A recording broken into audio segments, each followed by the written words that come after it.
SSC GD 2024 का joining letter आपके पास आ गया है, लेकिन आप ज्वाइन नहीं करना चाहते हैं। आप ज्वाइनिंग एक्सटेंशन चाहते हैं, लेकिन आपको नहीं पता कि ज्वाइनिंग एक्सटेंशन कैसे लेना है, उसके लिए कंडीशंस क्या हैं।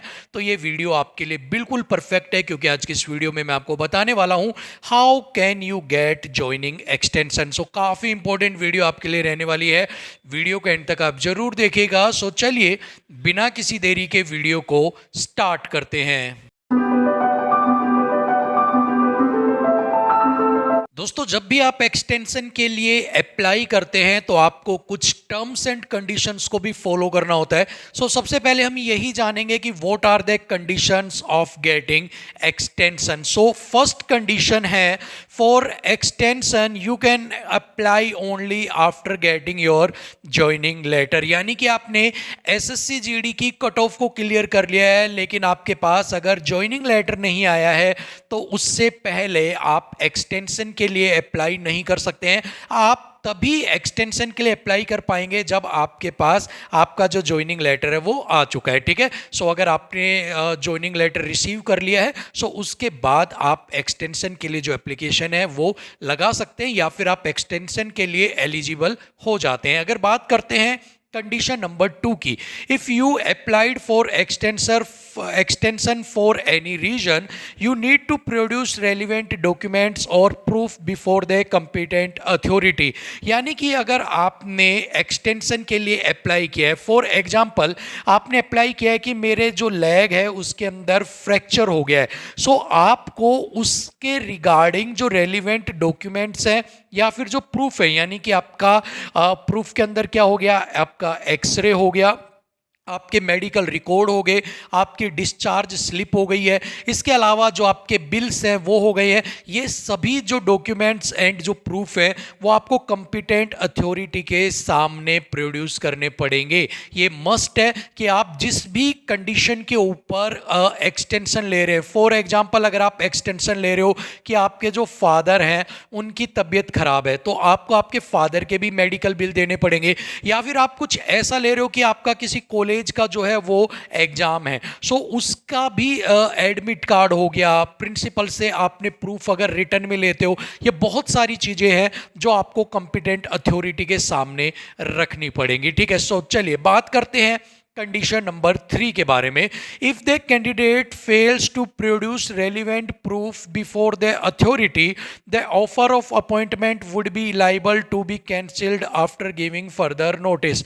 अगर जो कैंडिडेट है वो फेल होता है, अगर वो रेलिवेंट जो डॉक्यूमेंट्स या प्रूफ है वो अगर अथॉरिटी के सामने प्रोड्यूस करने में फेल है, यानी कि आपने बोला कि मेरे लेग के अंदर जो है फ्रैक्चर हो गया है, या मेरे फादर की जो तबीयत है वो ख़राब है, या फिर मेरा किसी कॉलेज या स्कूल का कोई एग्जाम है, इस कंडीशन के अंदर अगर आप प्रूफ नहीं दे पाते हो कि क्या जिस बेस के ऊपर आपने एक्सटेंशन लिया था वो रियल है या फिर वो फेक है, यह आप अगर साबित नहीं कर पाते हो, तो आपका जो ऑफर ऑफ अपॉइंटमेंट है, यानी कि आपकी जो ज्वाइनिंग है वो आपको फर्दर नोटिस देने के बाद क्या की जाएगी, कैंसिल की जा सकती है, अगर आप प्रोड्यूस नहीं कर पाते हैं। ठीक है, पहली।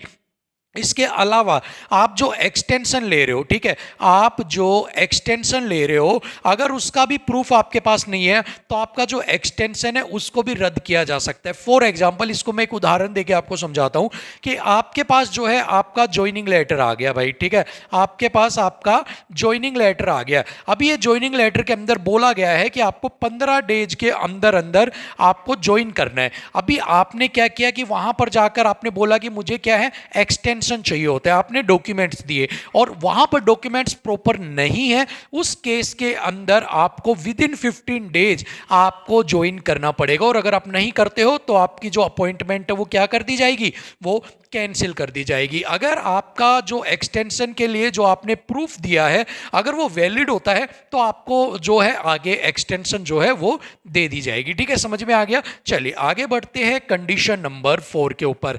You can get extension not more than 6 month. यानी कि आपका जो ज्वाइनिंग लेटर होता है ना उसकी वैलिडिटी कितनी होती है। जैसे मोबाइल में आप रिचार्ज करवाते हो तो मोबाइल के अंदर रिचार्ज करवाने की कोई वैलिडिटी होती है, महीना, 56 दिन, 60 दिन, 72 दिन। ऐसे ही ज्वाइनिंग लेटर की वैलिडिटी होती है 6 मंथ्स। यानी कि आप 6 मंथ्स तक एक्सटेंशन जो है वो ले सकते हैं, बट वो डिपेंड करेगा on the mood of the competent authority के ऊपर, ठीक है। From the date of issuing the joining letter, यानी कि जिस दिन आपको ज्वाइनिंग लेटर मिला, फॉर एग्जांपल आपको 22 दिसंबर को ज्वाइनिंग लेटर मिला, तो 22 दिसंबर से लेकर अगले 6 महीने तक आपका जो ज्वाइनिंग एक्सटेंशन आपको मिल सकती है ऑन द मूड ऑफ या फिर on the approval of the competent authority, ठीक है। 2 to 3 months extension can be granted by the competent authority after valid documentation proof। 2 से 3 महीने का जो एक्सटेंशन है वो, या उससे ज्यादा भी, मैक्सिमम कितना दे सकते हैं आपको, 6 मंथ्स का, मैक्सिमम 6 महीने का। लेकिन 2 से 3 महीने का या हर आदमी जो, या हर जो बच्चा है वो कितना मांगता है, 2 से 3 महीने का मिल जाए, बाद में उसको फर्दर एक्सटेंड कर देते हैं, एक बार में 6 महीने का नहीं देते हैं।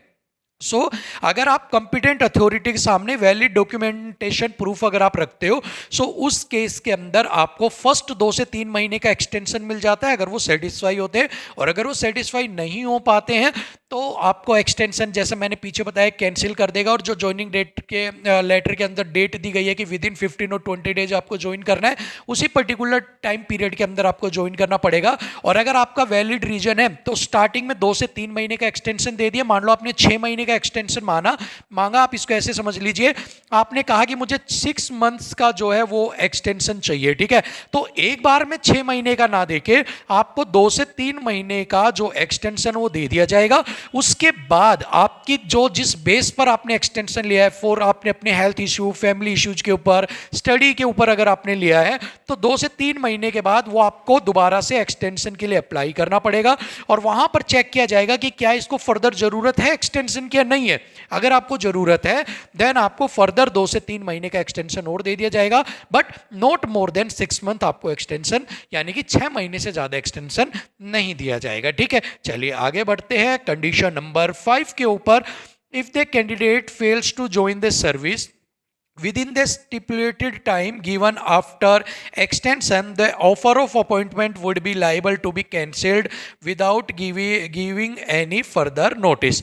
यानी कि अगर आपको एक्सटेंशन दी गई है 3 मंथ्स की फॉर एग्जाम्पल, ठीक है, और आपको टाइम दे दिया कि 3 महीने को इस पर्टिकुलर डेट के ऊपर आपको जो है आपको ज्वाइन करना है, और इस डेट के ऊपर ना तो आप उनको कोई लेटर डालते हो, ना ही आप उनको कोई इंफॉर्मेशन देते हो, ना ही आप उनसे फर्दर एक्सटेंशन की डिमांड करते हो, और आप इस डेट के ऊपर जो है वो ज्वाइन नहीं करते हो, उस केस के अंदर आपका जो ऑफर ऑफ अपॉइंटमेंट है वो वुड बी, यानी कि किया जा सकता है, यानी कि कहानी का कि कंफर्म होगा, लेकिन वुड बी का मतलब एक पॉसिबिलिटी है कि आपका किया जा सकता है, क्या किया जा सकता है, आपका कैंसिल किया जा सकता है, रद्द किया जा सकता है। इसलिए एक चीज आपको ध्यान रखनी है, अगर आपको एक्सटेंशन लेना है तो 2 से 3 महीने का अगर आपको एक्सटेंशन दिया गया है, तो उसके बाद जो डेट आपको दी गई उसके ऊपर आपको डेट के ऊपर वहां ऑफिस में जाना है, या तो आप आगे एक्सटेंशन के लिए बोलिए या फिर जो डेट दी गई है उसके ऊपर आप ज्वाइन कर लीजिएगा, ठीक है। अभी एक्सटेंशन के लिए क्या कुछ आपको करना होगा वो भी मैं बताऊंगा आपको, ठीक है।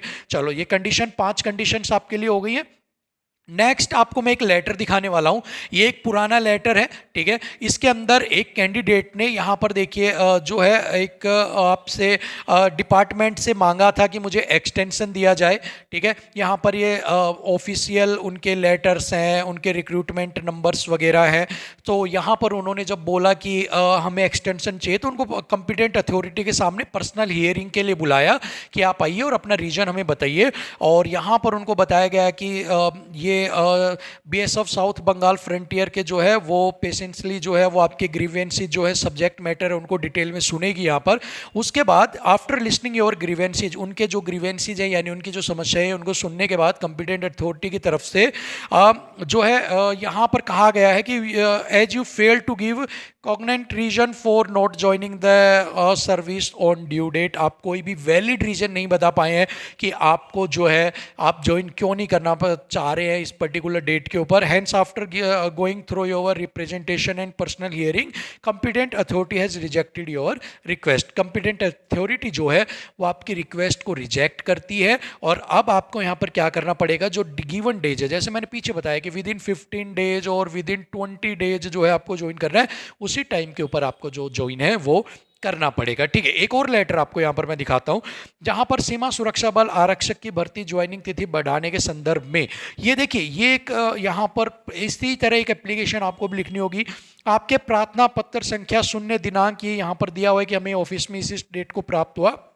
उपरोक्त विषयांतर्गत लेख है कि आपका चयन इस बल में आरक्षण ट्रेड्समैन 21-22 भर्ती परीक्षा के तहत आरक्षण सफाई कर्मचारी के पद पर होने के पश्चात आपको इस मुख्यालय के प्रस्ताव पत्र संख्या ये है दिनांक इतना है के तहत बुलावा पत्र भेजा गया था, जिसके परिप्रेक्ष्य में आपने संवर्धित प्रार्थना पत्र के तहत अपने भर्ती संबंधी कागजात पूर्ण होने पर अपने पिताजी के स्वास्थ्य का हवाला देते हुए ज्वाइनिंग तिथि को 2 माह तक बढ़ाने के लिए गुजारिश की है, जिसकी इस मुख्यालय के समक्ष अधिकारी द्वारा स्वीकृति प्रदान कर दी गई है। सो यहाँ पर रेलिवेंट जो प्रूफ दिया गया था, जो डॉक्यूमेंट्स दिए गए थे, उनके बाद कंपिटेंट अथॉरिटी ने यहाँ पर क्या दे दी है, स्वीकृति आपको यहाँ पर दे दी है। ठीक है, तो यहाँ पर 2 लेटर्स हैं, एक में रिजेक्ट कर दिया, एक में सिलेक्ट कर दिया, और इसके पीछे रीजन क्या है देखिए, आप इस चीज़ को बहुत ध्यान से समझिएगा।